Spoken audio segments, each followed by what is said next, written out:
الحمد لله الذي أحيانا بحياته أحيانا بإحيائه والحمد لله الذي أعاننا على ذكره وأقامنا بالصلاة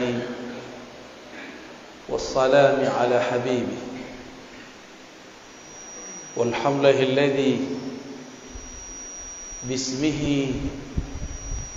يتنور كل القلوب والحمد لله الذي بصفاته يتقرب كل الموجود أشهد أن لا إله إلا الله وأشهد أن محمدا عبده ورسوله اللهم صل وسلم وبارك على حبيبنا سيدنا محمد وعلى آله وأصحابه والمهدي خليفته وسلم اللهم بك أسمحنا وبك أمسينا وبك نحيا وبك نموت وإليك النشور بسم الله الذي لا يضر مع اسمه شيء في الأرض ولا في السماء وهو السميع العليم نعوذ بكلمات الله التامات من شر ما خلق اللهم إنا نسألك العفو والعافية في الدين والدنيا والآخرة ونسألك أن تخرجنا من ظلمات الوهم والجهل إلى المعرفة والعلم آمين يا رب العالمين. Bapak Ibu jemaah subuh yang diberkahi Allah, Nabi selalu mendoakan umatnya yang bangun di subuh hari dengan mengatakan al-barakatu li ummati fi bukuriha, keberkahan bagi umatku yang bangun pada subuhnya, yang segera menghidupkan paginya. Semoga kita termasuk hamba-hambanya Allah, umat Rasulullah yang mendapatkan keberkahan pagi. Cobalah pandang, cobalah lihat sekeliling kita. Siapa yang Allah takdirkan ia bangun subuh hari, Allah berkahi hidupnya, Allah berkahi badannya, Allah berkahi keluarganya. Kecuali yang kemudian hidupnya di luar sunnah Nabi sallallahu alaihi wasallam. Hatta kalaupun itu non muslim, hatta walaupun itu orang-orang yang tidak beriman, jika dia bangun di subuh hari walaupun cuma untuk berolahraga, Allah berkahi tubuhnya dengan kesehatan. Dan jika dilanjutkan, disempurnakan, bangun di subuh hari, bergerak, sujud kepada Allah, dia diberkahi dengan qalbu yang selamat, qalbun salim. Semoga Allah menjadikan qalbu yang hadir pagi ini qalbun yang salim. Amin ya rabbal alamin. Salim, selamat. Salah satu makna selamat adalah al-bara'ah, terbebas dari akidah yang menyimpang. Materi kita pada pagi ini insyaallah tentang sesuatu yang membuat hati tenang insyaallah, mengenai akidah Ahlus Sunnati wal Jamaah. Suatu kali Nabi ditanya, "Wahai Rasulullah, siapakah kelompok yang selamat itu?" Nabi mengalamkan sebelumnya, "Sataftariku ummati ala 73 firqah." Umatku akan terpecah menjadi 73 golongan. Semuanya masuk neraka, kulluha finnar illa firqah wahidah, kecuali satu kelompok. Man hiya ya Rasulullah? Nabi ditanya, siapakah mereka wahai Rasulullah? Nabi menjawab, ma ana alaihi wa ashabi, yaitu kelompok yang ana alaihi, aku menjadi imamnya, aku menjadi orang yang dia ikuti. Wa ashabi, jika dia tidak bertemu aku, dia mengikuti sahabat-sahabatku. Inilah yang disebut bersanad, berguru. Lalu apakah yang Nabi ajarkan kepada para sahabat? Bertahun-tahun lamanya Nabi hanya diturunkan surat Al-Ikhlas, Qul huwallahu ahad. Sebelum ada perdebatan sifat 20, sebelum ada perdebatan tauhid uluhiyah, rububiyah, asma wa sifat, belum ada semua itu. Nabi diberikan yang sempurna, dan sederhana. Walaupun saya penganjur untuk belajar sifat 20, tapi kalau Bapak Ibu susah memahaminya, saya berikan jalan yang lebih mudah. Mau? Mungkin di beberapa kajian sudah ada yang mengamati. Itulah yang ada dalam Qul Huwallahu Ahad. Suatu kali ada seorang panglima Rasulullah sallallahu alaihi wasallam diperintahkan untuk memimpin perang, sekaligus memimpin sholat. Setiap satu rakaat, 2 rakaat, di akhir rakaat dia selalu membaca Qul Huwallahu Ahad. Para sahabat merasa aneh, Rasulullah tidak pernah lakukan itu, kenapa dia lakukan? Ternyata beberapa Rasulullah sama sahabat Rasulullah sama seperti orang-orang hari ini. Kalau Nabi tidak lakukan bid'ah. Ternyata panglima ini lebih cerdas, tidak hanya strategi, dia juga cerdas secara fikih, cerdas secara rohani. Meskipun dia tidak melihat Rasulullah melakukan ini, menutup setiap rakaat dengan Qul Huwallahu Ahad, tapi dia lakukan. Disinilah kita tahu bahwa tidak semua yang tidak Nabi lakukan itu bid'ah.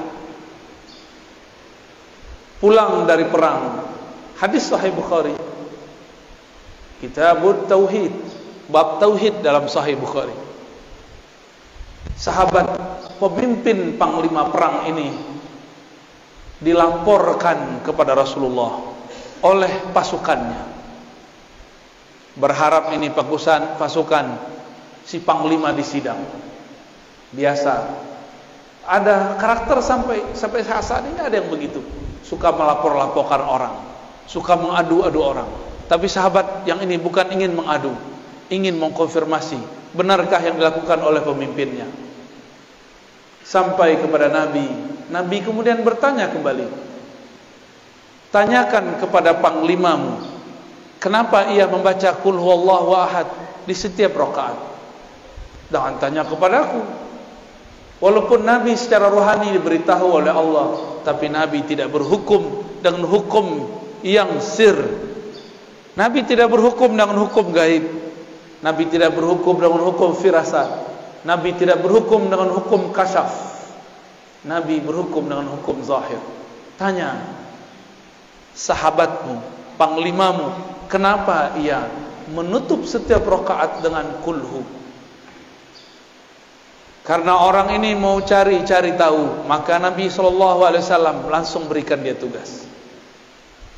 Datanglah dia kepada panglima. Wahai tuan panglima, kenapa engkau selesai satu surat di setiap rakaat menutupnya dengan Qul Huwallahu Ahad, padahal Rasulullah tidak pernah mengajarkan? Kira-kira begitu kalau diterjemahkan bebas.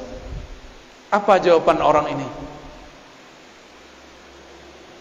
Ana uhibbuha, aku menyukainya, mencintai ayat ini, surat ini. Lianna fiha sifatullah, karena di dalam ada sifat-sifat dan nama-nama Allah. Heranlah si penanya ini, dan dia bawa jawaban itu kepada Rasulullah sallallahu alaihi. Sederhana jawabnya, bukan karena Rasulullah pernah lakukan, tapi karena di dalamnya ada nama-nama Allah, sifat-sifat Allah. Disampaikan kepada Nabi jawabannya. Apa kata Nabi? Akhbirhu, kabarkan kepada panglimamu, innallaha yuhibbu, Allah cinta kepadanya, karena dia cinta kepada sifat-sifatnya. Merinding sahabat ini. Disampaikan kepada tuan panglima, panglima pun terharu. Maka meresapi membaca Qul Huwallahu Ahad itu cukup. Seandainya Bapak Ibu tidak faham sifat 20, tidak masalah. Karena inti sifat 20 adalah menjelaskan surat Al-Ikhlas. Paham Al-Ikhlas, paham sifat 20. Paham sifat 20, paham Al-Ikhlas. Inilah akan jadi oleh-oleh pada pagi ini untuk saudara-saudara yang hadir. Cara meyakini, mempercayai Allah secara mudah. Semudah kita membacanya dan menghafalnya. Mau ya? Pertama, kul, katakan hai Muhammad, huwa Allah ahad. Udah 3 ya? Huwa Allah ahad. Huwa bahasa Arab artinya dia. Biasanya kata dia disebut sebagai kata ganti ketiga, digunakan pada kalimat kedua. Tapi sekarang, atau pada kata-kata kedua, yaitu kata ganti setelah ada nama yang jelasnya. Ahmad membaca buku, titik, dia mau ujian. Dia ditulis setelah Ahmad. Sekarang dibalik, kul huwa Allah ahad. Katakanlah hai Muhammad, dia dulu, Allah ahad. Apakah Allah salah? Mungkinkah Allah salah? Siapa yang mengatakan Allah salah, dia kafir. Apakah Nabi Muhammad lupa? Yang mengatakan Nabi Muhammad lupa, dia fasik, zindiq, bahkan bisa kafir. Jangan-jangan kita yang tidak mengerti ilmunya. Mengatakan huwa di depan nama yang zahir, berarti huwa pada Allah bukanlah nama ganti, bukanlah kata pengganti. Huwa pada Allah adalah nama. Huwa pada Allah adalah nama. Lebih dulu huwa daripada Allah, sehingga disebutlah huwa ini adalah nama. Nama untuk menghilangkan selain namanya. Oleh karena itu ahli-ahli zikir tidak mempermasalahkan kalau berzikir hu Allah. Allah itu lafaznya dari alif lam lam ha, akhirnya adalah hu. Hu berarti dia juga. Lalu waw itu untuk apa? Waw ini disebut waw tambahan zaidah. Asalnya waw itu tidak ada, lalu diadakan dalam bahasa Arab. Maka menjadi huwa, sebenarnya boleh dibaca hu Allah. Berat enggak? Bisa ngikuti? Ya. Hu. Apa yang terjadi di situ? Ada nafas yang dibuang, benar enggak? Hu Allah. Imam Abdul Qahir Al-Baghdadi dalam kitab Usuluddin, Imam Ghazali, Imam Al-Baihaqi, mereka sepakat bahwa huwa adalah ismun min asma'i, nama daripada nama-namanya. Namun orang-orang yang tidak mengerti mengatakan, apa itu zikir hu? Hu itu nama. Allah mengatakan, qul ud'ullaha aw ud'ur rahman ayyaman tad'u falahul asmaul husna. Panggillah Allah, panggillah Rahman, atau dengan mana-mana nama engkau boleh memanggilnya. Jika huwa adalah bagian dari namanya, maka hu boleh dijadikan panggilan. Maka jangan heran Imam Ahlus Sunnah Abul Hasan Asy-Syadzili, siapa namanya? Abul Hasan Asy-Syadzili, salah satu wali kutub di zamannya. Dia berzikir dengan salah satu nama, Yahu, Yahu. Wahai yang menyebut dirinya dia, wahai yang menyebut dirinya dia. Ternyata di agama sebelumnya, agama Yahudi, mereka tidak boleh menyebut nama Allah, El. Mereka diperkenankan hanya menyebut nama Yahu, Yahweh. Sama. Yahweh bahasa Ibrani, Yahu bahasa Arab. Allah, Al itu bahasa Ibrani Suryani. El berarti Tuhan yang maha sempurna. Alif Lam berarti kesempurnaan. Jadi lafaz Allah itu sudah lafaz yang sangat umum dalam semua bahasa yang pernah ada. Bapak saudara yang makan Allah, itu baru hu. Kalau diteruskan panjang lagi. Saya kalau sebut dia, apakah dia dapat dilihat oleh mata? Dia manusia. Dia, huwa. Apakah dia dapat dilihat oleh mata? Tidak. Apakah bisa disentuh? Tidak. Maka huwa bermakna dia yang maha suci daripada sifat jismiyah, sifat kebendaan. Allah bukan benda. Benda itu ada benda kasar, ada benda halus. Meja ini benda kasar, Pak. Cahaya lampu, cahaya matahari itu benda halus dalam bahasa Arab. Jismun. Tiada benda kecuali bertempat. Allah huwa, bukanlah benda. Itulah maknanya. Jika Allah bukanlah benda, maka kita tidak perlu mentakwil istawa. Istawa alal arsy. Istawa bersemayam di atas aras. Karena dia bukan benda, pastinya bukan menempati aras. Karena dia bukan benda, dia tidak memerlukan aras. Araslah yang memerlukan dia. Jika disebut yanzilu Rabbuna, Rabb kita nuzul, turun. Karena dia bukan benda, turunnya bukan dari atas ke bawah. Disebut dalam Al-Quran yadullah fawqa aydihim, tangannya di atas tangan mereka yang berbaiat. Karena dia bukan benda, maka tangannya bukan tangan ini, bukan juga tangan khayali. Tapi hanya dia yang tahu maknanya. Inilah yang dikatakan oleh Imam Salafus Saleh, Imam Malik, Imam Syafi'i, Imam Ahmad, yang kemudian disalahartikan oleh sebagian kelompok. Apa kata imam-imam tersebut? Imam Syafi'i sebagaimana diriwayatkan oleh Imam Al-Baihaqi mengatakan,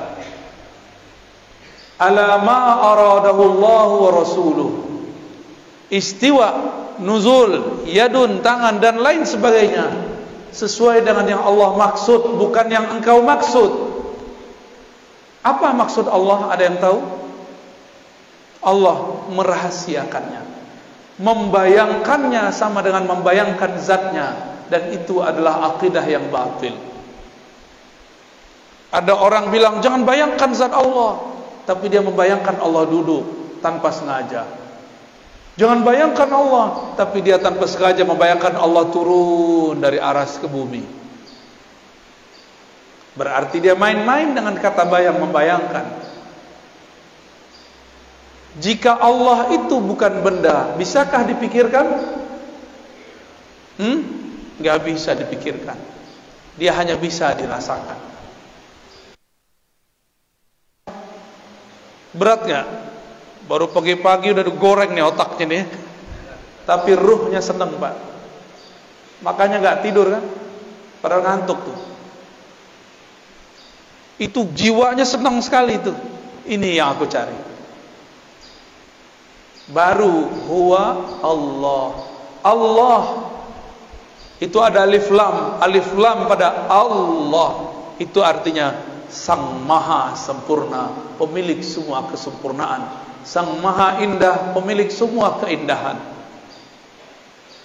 Itu mana dari Allah. Dan orang kalau baca Allah, apa yang terjadi? Mulutnya kebuka nggak? Nafasnya keluar. Maka orang-orang yang sering baca ya Allah, bebannya akan hilang. Bebannya akan ringan karena Allah lepaskan dengan namanya. Tiadalah nama Allah masuk pada suatu kolbu melainkan kolbunya lebih bercahaya dan berkualitas. Kolbunya menjadi berat jika dihisap lebih berat dari langit dan bumi. Makanya kolbu-kolbu wali-wali Allah dipenuhi dengan namanya Allah. Nafasnya dipenuhi namanya Hu.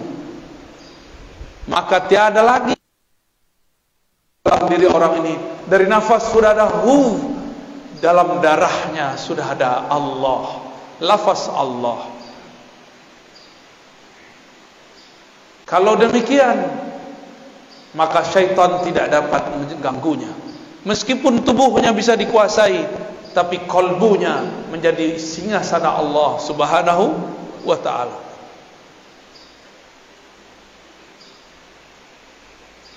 Allah Di dalam surat Luqman dikatakan wala in sa'altahum man khalaqas samawati wal ard la yaqulunna Allah. Jika engkau bertanya kepada orang-orang kafir, orang-orang musyrik, maksudnya musyrik Makkah, siapakah yang menciptakan langit dan bumi? Mereka akan menjawab Allah. Berarti musyrik Mekah pun tahu bahwa pencipta langit dan bumi adalah Allah. Mereka sekedar tahu, tapi pengetahuannya tidak sempurna, maka dibatalkan di belakang. Qul alhamdulillah, katakanlah syukurlah kalau begitu. Bal aktsaruhum la ya'lamun. Tapi sebenarnya mereka enggak mengerti. Sayang, ayat ini untuk orang kafir dan musyrik, tapi oleh kawan kita sebelah digunakan untuk orang sesama muslim. Mereka mengatakan para sufi, para orang-orang Asy'ari sama akidahnya dengan orang musyrik, percaya Allah pencipta tapi tidak menyembahnya. Maka jangan heran nanti kelompok-kelompok ekstrim ini sekarang sudah mengatakan sufi agama baru. Mereka menuduh Asy'ari sebagai kelompok-kelompok yang sesat, menyesatkan.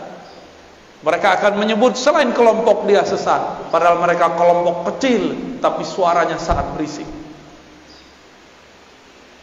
Dulu pendiri-pendiri gerakan besar di dunia, pendiri Nahdlatul Ulama, Tarbiyah Islamiyah, Muhammadiyah di Indonesia, semuanya adalah orang yang berakidah Asy'ariyah, meyakini sifat 20.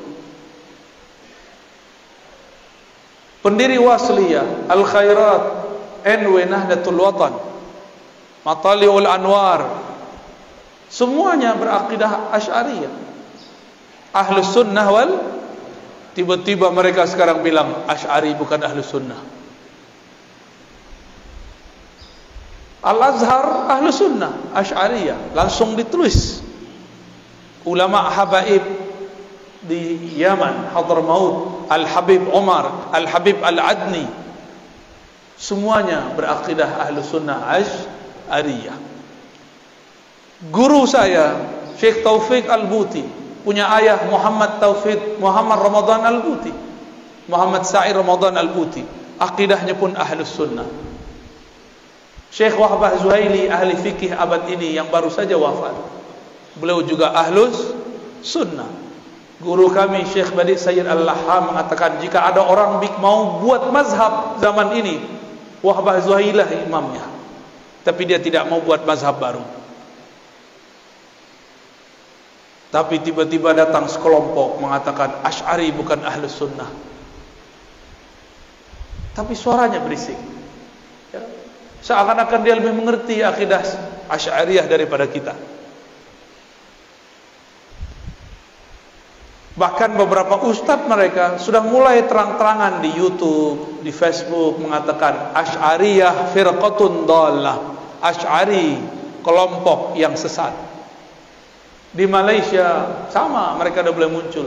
Di India ada satu madrasah Duaiban, itu madrasah untuk kajian-kajian Ahlus Sunnah, kajian hadis. Jemaah tabligh, orang-orang yang mendirikannya berasal dari kajian-kajian yang ada di Duaiban dan beberapa madrasah-madrasah sekitar India, Pakistan. Mereka berakidah Asy'ariyah Maturidiyah. Datang Albani mengatakan, tidak, kalian sufi baru, kelompok sesat. Di mana lagi? Di Turki ada Badi'uz Zaman Said Nursi. Beliau memegang 7 thariqah lebih kurang. Salah satu thariqah yang ia sebut dalam Masnawinya adalah thariqah An-Naqsyabandiyah. Zikirnya disebutkan zikir khafi. Said Nursi juga dianggap sesat oleh mereka karena Said Nursi berakidah Asy'ariyah Maturidiyah. Itu gerakan hampir satu zaman. Pendiri Jemaah Tabligh Maulana Ilyas Al-Kandahlawi, akidahnya Ahlus Sunnah. Di Mesir ada namanya Hasan Al-Banna, pendiri Ikhwanul Muslimin yang awal, bukan yang setelahnya. Dia Ahlus Sunnah, tapi yang setelahnya Syed Qutb sudah terpengaruh oleh kelompok takfiriyah. Maka saya selalu membedakan Ikhwan Muslimin Hasan Al-Banna dengan Ikhwan Muslimin Said Qutb. Jika ada di negeri ini orang mengikuti Ikhwan Muslimin, kita tanya, Anda mana? Anda ikut imam yang mana? Sebelum itu ada Syekh Muhammad Ali As-Sanusi di Afrika bagian utara. Dia seorang ahli hadis, mursyid tariqah Idrisiyah As-Sanusiyah, berakidah Asy'ariyah, bermazhab Maliki. Apalagi semuanya berakidah Asy'ari. Jika kita sebut akidah Asy'ari sesat. Imam Nawawi yang namanya dicatut hari ini menjadi nama kelompok mereka, akidahnya Asy'ariyah. Siapa lagi? Sebut semua ahli hadis yang kamu tahu, rata-rata dia Asy'ariyah. Jika dia hidup sebelum zaman Asy'ari, akidahnya menjadi dasar Imam Asy'ari. Suatu kali ada seorang imam namanya Abu Zar Al-Harawi, pemegang sanad Sahih Bukhari. Dia berguru kepada murid dari muridnya Imam Bukhari. Datang ke Baghdad, bertemu kawannya bernama Imam Ad-Daruqutni. Imam Daruqutni ini kemudian bawa Abu Zar Al-Harawi, penghafal Sahih Bukhari, untuk bertemu seorang syekh di suatu masjid di tengah kota. Dan kemudian dia takjub, ini imam luar biasa. Ketika keluar, Imam Daruqutni ngasih tahu, tahukah kamu wahai Abu Zar ahli hadis, bahwa yang tadi ngajar itu adalah Al-Baqillani. Siapa Baqillani? Imam Baqillani adalah murid dari muridnya Imam Asy'ari. Baqillani berguru kepada Imam Abul Hasan Al-Bahili. Imam Al-Bahili murid langsung Asy'ari. Abu Zar Al-Harawi kemudian mengatakan kepada Rukunni, izinkan aku ngaji, duduk menjadi murid Al-Baqillani. Maka bertemulah mereka esok hari. Daruqutni memuji Baqillani. Apa kata Daruqutni? Inilah imam penghancur bid'ah, penegak sunnah, ahlus sunnah yang hakiki. Jadi dulu ulama ahli hadis jika menyebut pemberantas bid'ah, ahlus sunnah, yang dimaksud adalah imam-imam Asy'ariyah. Tapi mereka sekarang putar sejarahnya. Akhirnya Abu Zar Al-Harawi, pemegang Sahih Bukhari, selesai ngaji, karena dia ulama, tidak sampai 6 bulan sudah hafal semua yang dikalamkan Baqillani. Dan dia pun berangkat ke Mekah. Sampai di Mekah, tiadalah Baqillani punya murid ini namanya Abu Zar Al-Harawi. Ia duduk di satu tempat, melainkan Abu Zar Al-Harawi ini dikerubungi oleh semut-semut penuntut ilmu. Karena Abu Zar Al-Harawi adalah manisan yang sangat manis, ilmunya sangat lengkap. Belajarlah banyak orang kepada beliau, belajar Sahih Bukhari plus akidah Imam Asy'ari. Inilah perkembangan nyata, sejarah nyata dalam umat Islam, bahwa Sahih Bukhari diajarkan bersamaan dengan akidah Asy'ariyah. Tapi mereka sekarang juga mengajarkan sunnah, tapi sunnahnya bertentangan dengan akidah pemegang sanad Sahih Al-Bukhari. Walhasil murid-murid Abu Zar, karena dia tinggal beberapa waktu di Mekah, muridnya menyebar ke timur, ke barat, ke utara, ke selatan. Menyebarlah sampai sekarang bertemu salinannya di Maroko, tempat UAS dulu pernah kuliah. Bertemu salinannya, salinan Sahih Bukhari dan penjelasan-penjelasannya, bahwa Abu Zar Al-Harawi ilmunya sampai dibawa ke Maroko. Zaman itu belum ada bus, belum ada mobil, belum ada pesawat, tapi ilmunya dari Mekah dibawa orang ke ujung Afrika bagian barat. Luar biasa. Maka kelompok-kelompok ekstrim Mujassimah yang menjisimkan Allah, menuduh Abu Zar dengan kata laknat, la'natullah ala Abi Dzar. Jadi dari dulu ahli hadis yang ahlu sunnah sudah disesat-sesatkan, seperti mereka juga menyesatkan kita hari ini. Jadi jangan heran kalau mereka mengatakan la'natullah alaika ya Razi. Wajar. Saya sekarang mengajarkan Sahih Bukhari sekalian mengajarkan akidah Imam Asy'ari. Mereka khawatir gelombang Abu Dzar Al-Harawi terjadi kembali. Gimana Bapak Ibu? Takut? Mau dihidupkan lagi? Hidupkan lagi. Di sini saya yakin ada ulama-ulama yang ahlullah, yang mereka bisa membaca kitab-kitab Allah dengan hati yang tenang, pikiran yang tajam. Bergurulah kepada mereka. Itu baru kul huwallah. Sekarang kita pindah ke ahad. Ahad. Apa makna ahad? Esa, tunggal. Bukan satu. Satu itu masih bisa dibilang. Tunggal tiada duanya. Esa tiada keduanya. Kalau satu masih ada dua. Ini perbedaan angka satu dengan esa. Wahid dengan ahad berbeda. Ahad itu adalah kesendirian Allah dengan zatnya. Bisa diulangi. Ahad itu kesendirian Allah dengan zatnya. Tiada bersamanya kecuali Dia semata-mata. Tiada insan, tiada ar-razi, tiada masjid ini, tiada kecuali hanya Dia. Maka disebutlah ahad itu namanya yang qadim. Nama apa? Qadim adalah masa sebelum adanya suatu masa azali. Alam kita sekarang disebut dengan alam nyata, alam ciptaan. Masa ciptaan, ini dia. Sebelum alam ini ada namanya azali. Sebelum azali ada namanya qadim. Jadi tahu beda qadim dengan azali? Karena beberapa ustadz di pesantren pun bingung apa beda qadim dan azali.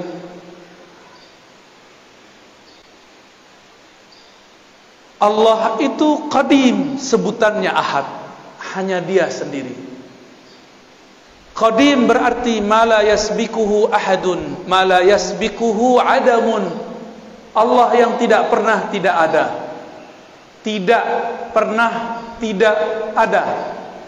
Negatif kali negatif positif. Tidak berarti iya. Tidak pernah tidak ada berarti selalu ada. Negatif kali negatif positif. Itu makna dari qadim. Maka ahad adalah sifat Allah, sifat zatnya dan sifat salbiyahnya. Apa arti salbiyah? Sifat yang menafikan yang tidak pantas kepada Allah Subhanahu wa ta'ala. Tapi lebih tepat kita artikan yang pertama. Inilah sifat zatnya, Dia hanya sendiri. Inilah kalam dari Abu Dzar yang dia dapatkan dari riwayat-riwayat Imam Bukhari.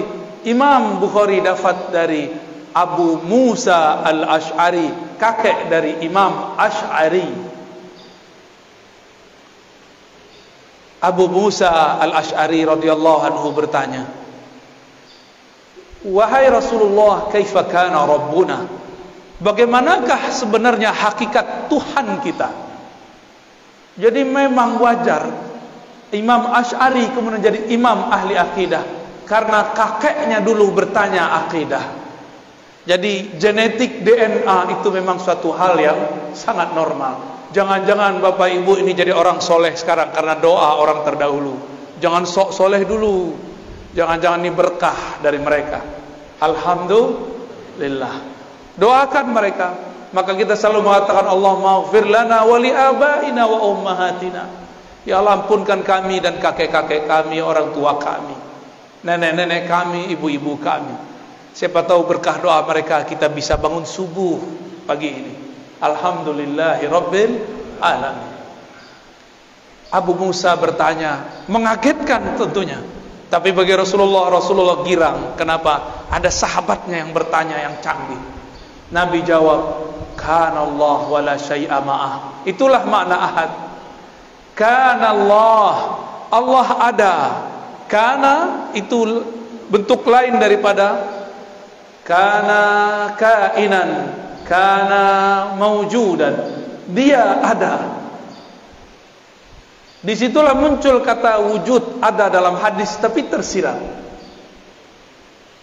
Yang mengerti ahli akidah, orang cuma ngerti bahasa Arab tidak faham. Maka ada orang mengatakan tidak ada wujud dalam Al-Quran. Betul, tapi secara makna ada. Itu maksud orang yang ngomong gini, cuma dipelintir oleh sebagian orang supaya mengadu umat dengan tokoh-tokohnya. Saya memang mengkritisi beliau, tapi saya juga mengkritisnya secara jujur. Haram mempelintir kata-kata kalau belum selesai kalimatnya. Kritiklah dia, tapi jangan mengkritiknya dengan berbohong atas namanya.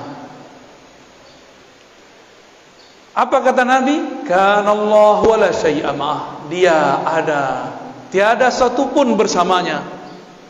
Dia ada, tiada Ahmad. Dia ada, tiada Muhammad. Dia ada, tiada alam. Dia tiada ada, kita belum ada. Belum ada langit, belum ada bumi, belum ada arasy, belum ada solat, belum ada zakat, belum ada doa, belum ada. Dia sudah menetapkan dalam ilmunya yang qadim bahwa pada saat ini, detik ini, tanggal ini, hari ini akan ada orang berkumpul bercerita tentangnya, tentang ahadiyahnya. Betapa bahagianya Allah, tersenyum Allah melihat orang yang menikmati nama-namanya disebut. Paham tidak paham, dia ridha. Inilah yang dikatakan Nabi, jika engkau melewati suatu taman-taman surga, farta'u, petiklah. Apakah itu taman surga wahai Rasulullah? Majelis-majelis zikir. Zikir itu ada zikir menyebut namanya, ada zikir mempelajari sifat-sifatnya. Inilah kajian akidah dan tauhid. Bahkan lebih tinggi kajian menyebut sifatnya daripada hanya menyebut-nyebut namanya. Orang-orang yang mengerti sifat Allah, makamnya lebih tinggi di sisi Allah daripada orang yang hanya mengenal namanya. Seperti orang yang tahu nama seseorang tapi tidak tahu siapa yang punya nama. Bapak Ibu jamaah subuh di hari Jumat, hari Kamis, apa Jumat? Hari Jumat berkumpul dalam pagi ini dua keberkahan, barakatus sabah, barakatul Jumat. Keberkahan subuh, keberkahan Jumat. Jadi Ahad, apa arti Ahad? Esa, dia dengan kesendiriannya. Tiada alam, tiada surga, tiada neraka, tiada Ahad kecualilah ia saja. Tiada Ahmad kecuali setelah ia hembuskan. Baru kalau faham Ahad, berarti Allah perlu kita enggak? Allah sekarang masih Ahad enggak? Alam dicipta, Allah masih Ahad enggak? Berarti Allah masih sendiri? Jadi hanya Allah yang boleh jomblo, antum enggak boleh jomblo. Allah itu maha jomblo, maha sendiri. Itulah tanda zat yang sempurna. Kenapa kita perlu menikah, perlu teman? Karena kita tidak sempurna. Allah tidak perlu semua itu karena dia maha sempurna. Itulah alif lam dalam lafaz Allah. Kenapa saya jatuh cinta? Karena saya tidak sempurna. Saya butuh objek yang dicintai dan butuh orang yang mencintai. Allah mencinta karena dia bukan benda, dia bukan hanya sifat, dia zat yang maha sempurna. Semua cinta darinya. Jika disebut dia mencintai seseorang, mencintai sekelompok, berarti Allah memberikan, memancarkan kesempurnaannya kepada orang itu. Bukan berarti Allah memerlukan orang itu. Itulah beda kata cinta pada Allah dengan cinta pada kita. Allah mengatakan innallaha yuhibbut tawwabin. Allah mencintai orang-orang yang taubat berkali-kali. Artinya Allah akan memantulkan kesempurnaan ampunannya pada orang yang bertobat. Ini disebut dengan tauhid ahadiyah. Apa namanya? Disebut juga dengan sifat qadimiyah. Tauhidnya tauhid ahadiyah, sifatnya sifat qadimiyah. Selamat pusing. Kok baca istilah ini, saya udah kurangin istilahnya, udah didiskon. Ya, udah didiskon nih Bapak Ibu ini. Udah rukhsah, ya. Yaudahlah, kalau nggak hafal istilah, cukup katakan ahad, hanya Dia. Itulah yang kita baca ba'da salat. La ilaha illallah wahdahu la syarikalah. Lahul mulku wa lahul hamdu yuhyi wa yumiit. Wa huwa ala kulli syai'in qadir. Tiada yang berhak disembah kecuali Allah. Wahdahu la syarikalah. Dialah satu-satunya, tiada sesuatu di sampingnya. Tiada sesuatu yang berserikat dengannya. Apa maknanya? Allah kirim Jibril bukan berarti ia butuh Jibril. Jibril yang perlu dikhidmahkan oleh Allah. Allah kirim Mikail untuk mengantarkan rezeki. Bukan Mikail membantu Allah, justru Mikail terbantu karena berkhidmah kepada wali-wali Allah. Mikail membantu Allah atau membantu kekasih Allah? Membantu hamba Allah. Ya, Mikail tugasnya menghantarkan rezeki. Benar. Untuk Allah atau untuk hamba Allah? Jadi Allah perlu Mikail atau Mikail perlu Allah? Mikail perlu Allah. Maka jika disebut istawa al-ars, dia bersemayam di atas aras, bukanlah ia memerlukan aras, justru araslah yang memerlukannya. Kalau bahasa aras itu ilmunya ilmu mi'raj. Semoga nanti ada ustadz yang menjelaskan tentang hakikat mi'raj di sini, maka akan faham apa makna aras. Aras bukan tempat tinggal, bukan tempat ia berada, karena dia sudah ada sebelum aras. Jika dia ada di atas aras, berarti sudah ada dualisme, satu dia, satu aras. Berarti syirik, batal ahadiyahnya. Ahadiyah ini nama lainnya tauhid uluhiyah. Maka tauhid uluhiyahnya kita berbeda dengan uluhiyah yang sebelah. Paham? Mereka tauhid uluhiyahnya Allah bersama aras. Allah di atas aras, berada di atas. Kita tidak. Karena sesuai hadis Bukhari, Nabi lebih faham daripada ente. Nabi ngomong, kana Allah wala syai'a ma'ah. Allah ada, aras belum ada. Maka sekarang dia tetap sendiri, karena dia sempurna, tidak berubah-ubah. Apa ciri-ciri sesuatu yang sempurna? Dia tidak berubah. Apa ciri-ciri sesuatu yang akan sirna? Dia berubah. Bapak dulu lahir udah ada uban, Pak? Belum, Pak ya? Maaf Pak ya, aneh tanya Pak ya. Lahir udah ada uban belum? Belum. Sekarang ada uban. Berubah gak? Dulu lahir segede ini gak? Sebesar ini gak? Lahir sebesar ini, rojol, emaknya langsung mati. Kenapa? Anaknya lebih gede dari emaknya. Mungkin pecah perut emaknya kali ya. Wah, gak mungkin. Kita lahir kecil, jadi balita, jadi anak-anak, jadi remaja, jadi dewasa, tahu-tahu sudah beruban, Pak. Saya sudah ada uban. Untungnya jenggotnya belum beruban, jadi belum ketahuan tuanya. Cuma sok-sok tua. Lihat Pak perubahannya, bercermin sesekali. Ya Allah, aku dulu masih main kejar-kejaran sama temanku. Dulu masih berenang di kali, masih guling-guling di pasir, masih merengek kepada mak bapakku. Sekarang bukan aku yang merengek, anakku merengek, cucuku merengek. Aku sudah berubah ya Allah. Perubahan apa lagi ya Allah? Kalau sudah tua apa lagi? Dijemput nyawanya. Sudah siap belum? Tapi kalau sudah kenal ahad harusnya siap.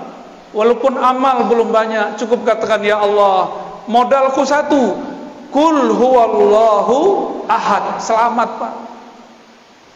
Jadi nanti kalau mau bangun tidur, bangun dari alam kubur katakan huwallahu ahad, huwallahu ahad.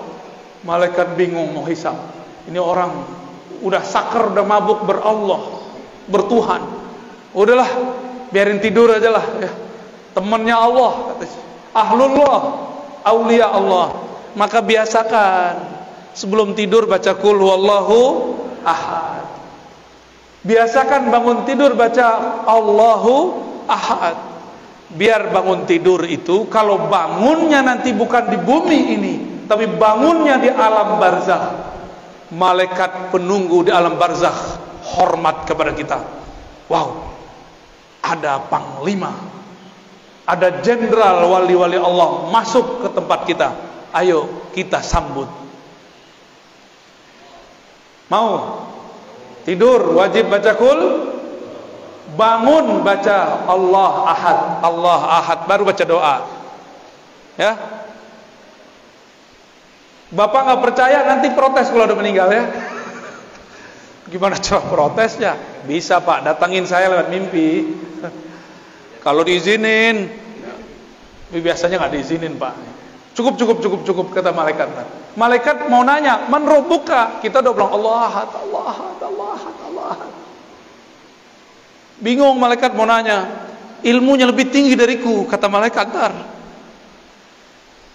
Mungkar Nakir itu tugasnya cuma mengatakan man rabbuk, man nabiyuk, siapa Rabbmu, siapa nabimu. Dua aja tugasnya.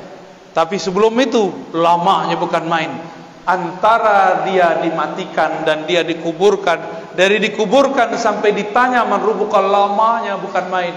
Gak bisa langsung ketemu Allah Pak. Enak amat langsung ketemu Allah. Kalau gitu saya mau mati langsung aja ya. Gak mudah. Kecuali wali. Wali itu diizinkan. Bapak Ibu yang dimuliakan Allah, itulah tauhid ahadiyah. Tauhid apa? Gampang ya. Dalam ahadiyah terhimpun sifat zatiyah, nafsiyah, dan sifat salbiyah. Allahus Samad, ini yang terakhir ya.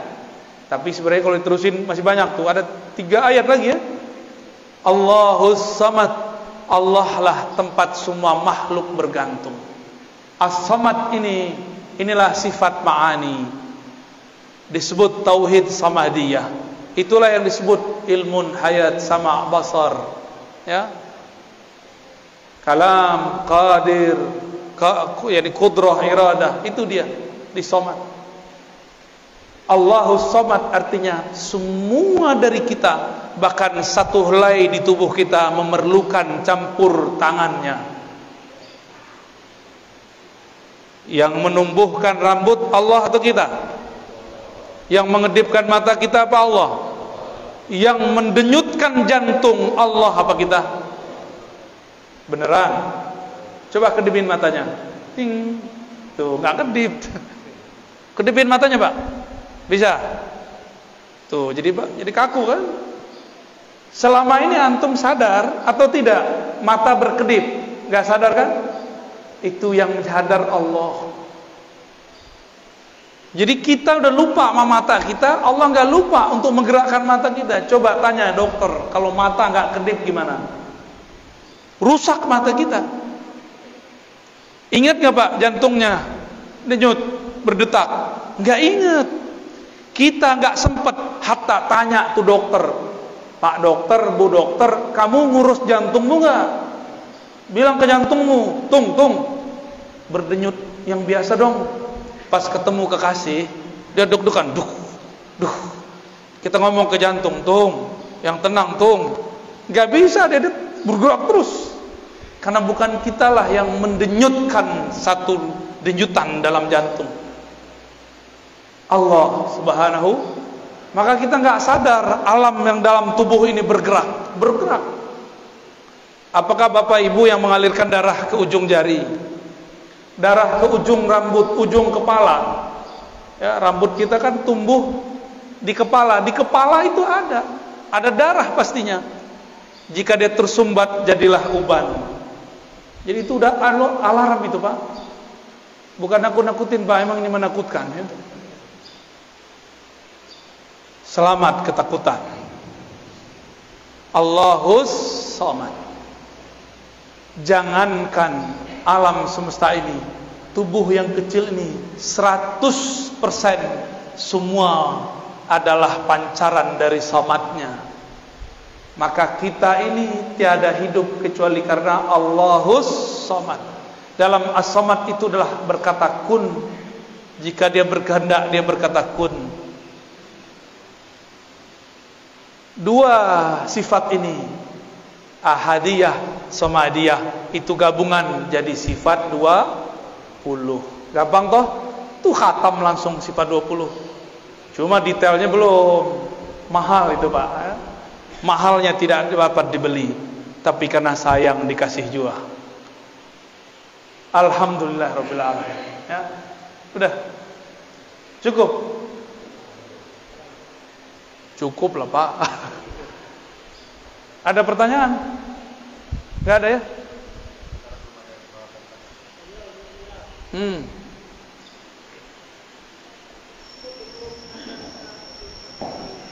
Sebelum Azaliyah, Asy'ari, bagus. Itu sering dijadikan oleh kelompok tertentu untuk mentasykik umat. Ini pertanyaan bagus Pak. Mungkin itu juga yang bikin Bapak galau selama ini ya. Sebelum Imam Asy'ari, apa akidah umat? Apakah Rasul ikut Asy'ari? Ya nggak mungkin, Asy'ari baru hidup abad ketiga Hijriah. Kata kawan, ente mazhab Syafi'i, tapi kok akidahnya Asy'ari? Coba, Syafi'i ikut Asy'ari nggak? Saya sudah sering mengatakan, pertanyaan begini, pertanyaan yang bisa menjebak dirinya sendiri. Syubhat itu masuk ke pikiran kita Pak. Dulu saya begitu. Sampai 2006 saya belum yakin Asy'ari sebagai imam ahli sunnah. Bayangkan, sampai tahun 2006. Jangan sampai Bapak tahun sekarang masih belum yakin juga Asy'ari sebagai imam ahlus sunnah. Cukup saya yang terakhir begitu Pak. Imam Asy'ari itu menulis dalam muqaddimah kitab Al-Ibanah, akidahku ini adalah akidah yang aku riwayatkan dari murid-murid Imam Ahmad. Akidah ini akidah Imam Ahmad bin Hanbal. Ahmad bin Hanbal mengambil akidahnya dari Syafi'i, Imam Syafi'i dari Malik, Malik dari Nafi', Nafi' dari Ibnu Umar, Ibnu Umar dari Rasulullah sallallahu alaihi wasallam. Sebelum Imam Bukhari, orang pakai hadis apa? Imam Bukhari, tahu Imam Bukhari? Lahir akhir abad kedua, wafat pertengahan abad ketiga. Sebelum Imam Bukhari, ikut sunnah lewat siapa? Lewat Imam Syafi'i. Imam sunnahnya Imam Syafi'i. Coba lihat gelarnya Imam Syafi'i, Imamus Sunnah. Keberhasilan seorang guru jika muridnya lebih populer darinya, lebih terkenal dalam hadis darinya. Imam Syafi'i punya murid Ahmad bin Hanbal, Imam Syafi'i punya murid Al-Qarabisi, punya murid Al-Humaidi, mereka punya murid namanya Al-Bukhari. Al-Bukhari lebih terkenal dalam hadis daripada kakek gurunya Al-Imam Syafi'i. Walaupun Bukhari punya kitab Tauhid di Sahih Bukhari, tapi yang lebih terkenal sebagai Imam Tauhid adalah murid dari muridnya, yaitu Imam Asy'ari. Imam Asy'ari itu berguru ke murid-muridnya Imam Bukhari, maka akidahnya sama. Saya pastikan dan saya jamin akidah Asy'ari itulah akidahnya Bukhari. Saya tanya lagi, sebelum Bukhari kalau ikut sunnah lewat siapa? Ini yang disebut sanad. Jadi jangan kebalik-balik. Kenapa kita nggak ikut akidah Syafi'i saja? Ya, Imam Syafi'i tidak menulis risalah dalam akidah, tapi pernah mengkalamkan tentang akidah. Kalamnya dikumpulkan oleh para imam, masuklah ke dalam kitab Al-Baihaqi, judulnya Manaqib Al-Imam Syafi'i. Muncullah orang memfitnah akidah Asy'ariyah berbeda dengan Asy'ari. Sok tahu ente ya, memalsukan sejarah Imam Asy'ari itu bagi mereka biasa. Mereka katakan Imam Asy'ari 3 periode, kayak mau jadi presiden 3 periode ya. Jadi akidah Asy'ari, sebelum Asy'ari akidahnya apa? Akidah Imam Ahmad. Berarti akidah Asy'ari sama dengan Ahmad? Sama. Sebelum Ahmad bin Hanbal akidahnya akidah siapa? Akidah Syafi'i. Sebelum Syafi'i sebenarnya di wilayah Kufah ada seorang imam namanya Abu Hanifah. Akidahnya akidah Imam Abu Hanifah. Dari Abu Hanifah turun nanti ke Tohawi, turun nanti ke Maturidi. Jadi ada 2 cabang dari mazhab Abu Hanifah, Tohawiyah, Maturidiyah. Cuma mereka tidak tinggal di ibu kota umat Islam, yaitu Baghdad. Makanya akidah mereka tidak sepopuler Imam Asy'ari. Imam Asy'ari tinggal di Basrah, hijrah ke Baghdad, menjadi imam ahlu sunnah di semua wilayah. Kenapa? Kalau Indonesia kayak Jakarta, kalau Malaysia kayak Kuala Lumpur. Karena dia terkenal di ibu kota negara, maka namanya masuk ke mana-mana. Dulu belum ada YouTube, Pak. Ya, kalau ada YouTube, mungkin Imam Tahawi bisa jadi lebih populer. Imam Maturidi lebih populer mungkin. Tapi tetap saja Allah populerkan. Walaupun belum ada YouTube dan Facebook ya. Hebat enggak tuh Allah? Sebanyak itu imam, kenapa cuma 3 imam ini yang Allah populerkan akidahnya? Dari 3 itu kenapa cuma 2 yang paling tegas? Dari 2 itu Asy'ariyah kemudian mewakili 3 itu. Maka ulama di Saudi pun, Syarif Hatim Al-Auni ya, banyak lagi mengatakan sepakat 90% umat Islam di dunia itu akidahnya Ahlussunnah Asy'ariyah Maturidiyah. Kalau ada kelompok yang mengatakan Asy'ariyah sesat, sama saja dia mengatakan sesat 90% umat Islam. Kan sudah mulai Pak dikampar ya. Mereka bilang NU sesat, Muhammadiyah sesat, Jamaah Tabaliyah sesat. Ya kan? Sudah ada yang berani ngomong walaupun videonya kemudian dihapus. Tapi kan sudah nyebar. Ketahuan ya. Ketahuan jeroan ente. Mereka bencinya bukan main. Akidah penuh kebencian. Kita enggak perlu benci mereka, kita cuma katakan kita berbeda, enggak usah benci-bencian. Karena mereka menyulut api kebencian, kita harus meredamnya. Karena banyak orang awam pun terbakar oleh kebencian itu dan salah faham. Terjawab Pak? Alhamdulillah. Cukup? Saya rasa cukup Bapak Ibu yang makan Allah.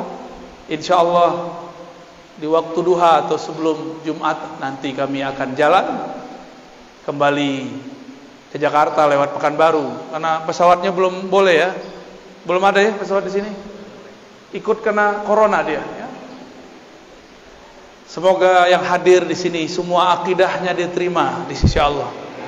Semoga semua paham ahadiyah, samadiyah. Mari kita berdoa. Allahumma ya Rahman ya Rahim, salli ala abdika Ahmad.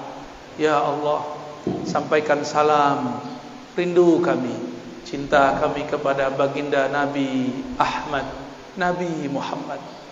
Ya Allah, Engkau yang mengetahui isi hati kami. Engkau tahu bahwa di kalbu kami kurang banyak nama Engkau, sangat banyak nama-nama selain Engkau. Famla' qulubana bi asma'ika wa sifatik.